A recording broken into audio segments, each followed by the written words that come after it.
Isang joint task force ang binuo ng pamahalaan para paigtingin ang mga hakbang kontra sa mga kolorum na sasakyan. Ito'y kinabibilangan ng MMDA, DOTR at DILG. Ayon kay MMDA Acting Chairman Attorney Don Artes, layo nitong matiyak ang mas mabilis, mas maayos at mas pinaigting na operasyon laban sa mga iligal na sasakyan. Alinsunod na rin sa kautusan ni Pangulong Ferdinand R. Marcos Jr. na resolbahin ang problema sa trapiko.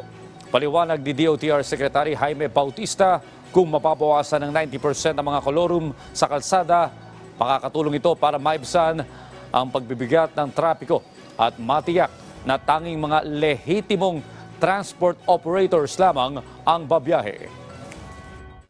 Identified naman yung mga routes kung saan may mga transport groups na hindi nag-consolidate. So, probably magkakasa kami ng joint operations pa rin para mahuli yung mga kolorum. Hindi lamang yung illegally nag-ooperate, pati yung hindi nag-consolidate. Ang LTO, LTFRB, no, and in coordination with MMDA and PNP, no, ready kami na manghuli ng mga kolorum. Kung anong sabihin ng Department of Transportation na walang prangkisa, susundin lang namin yun. Ganun lang po kasimple yun. Sana maunawaan ng lahat.